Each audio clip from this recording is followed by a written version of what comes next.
Gi-hun was a character who, let's face it, benefited the most from plot armor in Squid Game, so it got me thinking, how likely would he have been to actually win if we just stripped it all away? No friends saving him, no last second wins, no swapping from worst to best position right before the game starts. What are actually his chances? Now, Gi-hun's biggest strength was his compassion and ability to make friends, a skill that did help him numerous times, like lights out, marbles, glass bridge, etc. But that compassion was also a weakness, picking girls in a game about strength or teaming up with the old man when he had no idea what was coming, moves that should have gotten him killed. Honestly, beyond that, he had nothing else really going for him. No physical advantage, no clever tricks to bend the rules, and in a death game, sometimes you're going to need to betray or fight someone, something that Gi-hun just couldn't do. So, could he have actually won? Let's break it down game by game and find his chances. Game 1, red light, green light.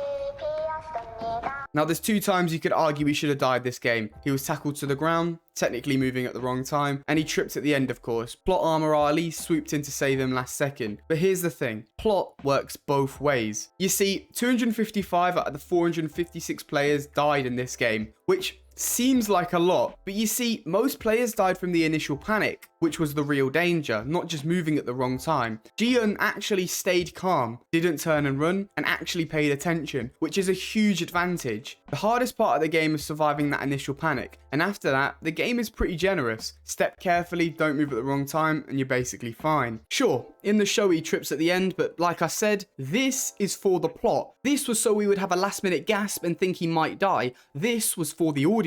With his utter focus of getting to the end, with the adrenaline pumping, with everything on the line, yeah, maybe you could argue he would trip on his own from nerves, but standing on a dead body instead of just going over it, there's just no chance this would happen. Now, with him already surviving the hardest part of the game, and it being pretty easy from that point onwards, I'd give him a solid 80% chance of surviving game 1. Not because the story wanted him to live, but because his behavior actually made him a strong contender. Game 2, Dalgona.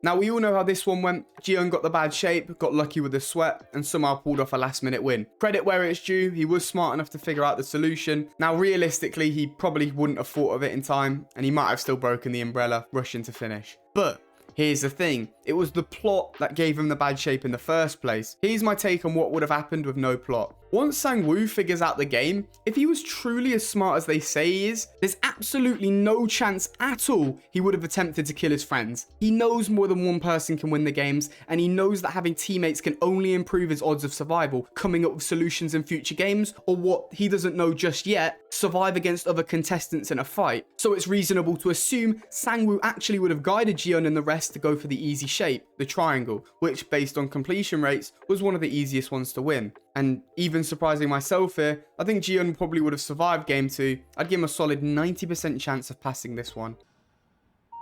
456번 성공.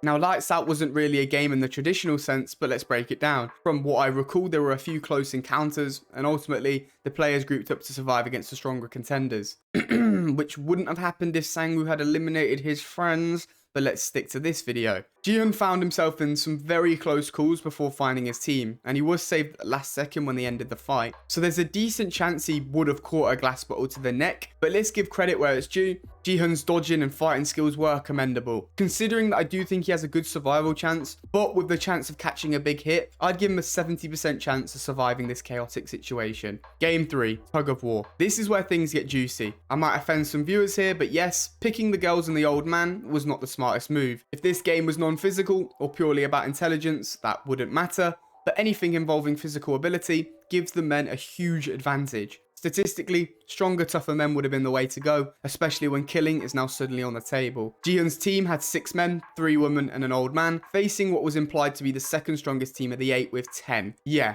this was a big disadvantage. But here's where it gets interesting, because there are 2 strategies in play. First, Il-nam's lean back technique. The idea? Bend back, use your body weight to tire out the opponent's team and catch them off guard.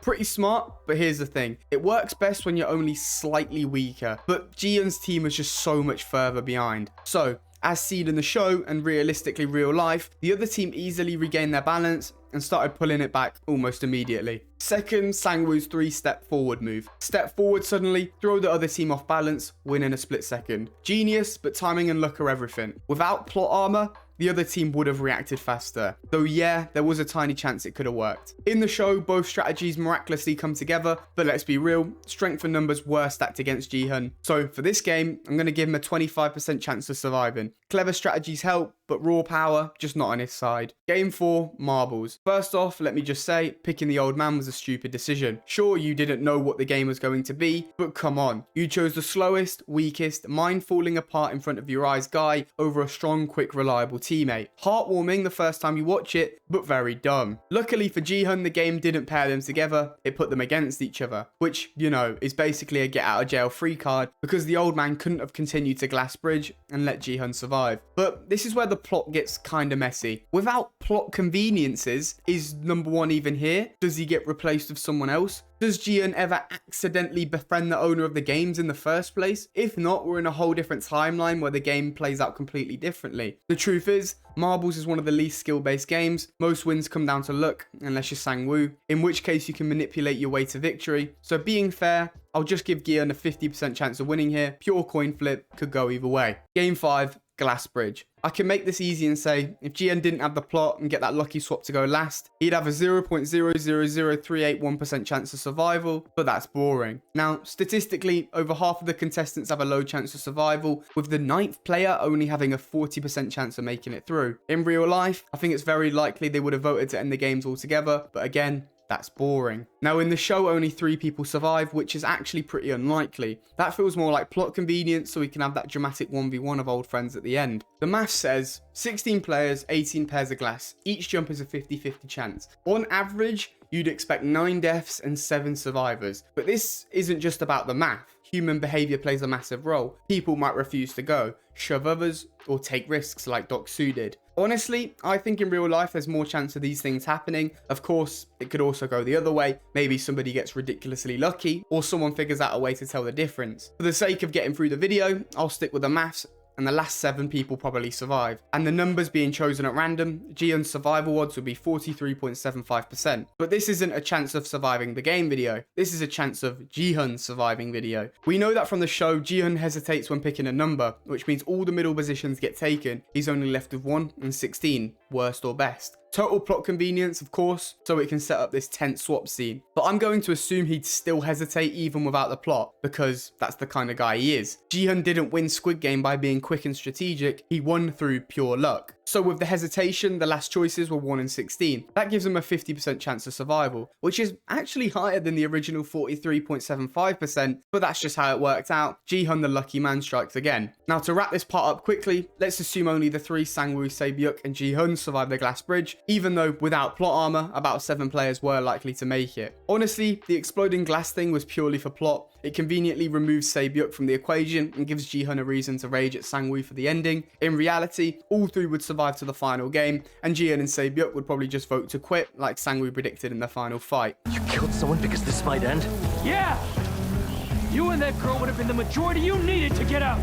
Going home without a single cent, I couldn't do that! Kinda boring yet again, so for the sake of this breakdown, we'll go with the show's outcome. So that brings us to the last game, Squid Game. In a straight up 1v1 fight, you might assume Gi-hun has a 50-50 chance. But here's the thing, Gi-hun hesitates to kill. We've seen it multiple times, like when he was angry at Sang-woo, even though his actions were probably justified, and at the very end, he doesn't strike Sang-woo himself when he could have won. Sang-woo, on the other hand, has killed before, and clearly has no problem doing it to secure his survival. In the show, the plot gives Gi-hun a win, and he can stay innocent because Sang-woo kills himself. Realistically, that's unlikely to happen. So whilst the game is 50-50, Sang-woo's experience and willingness to kill give him a slight edge, dropping Gi-hun's realistic survival chance to about 40%. Now, let's do the math and find out what Gi-hun's final survival chances are with no plot. He'd have an 80% chance of getting through game 1, a 72% chance of getting past game 2, a 50.4% chance of getting past Lights Out, a 12.6% chance now of getting past Tug of War. It goes down to 6.3% after the 50-50 in marbles, down to 3.15% after Glass Bridge,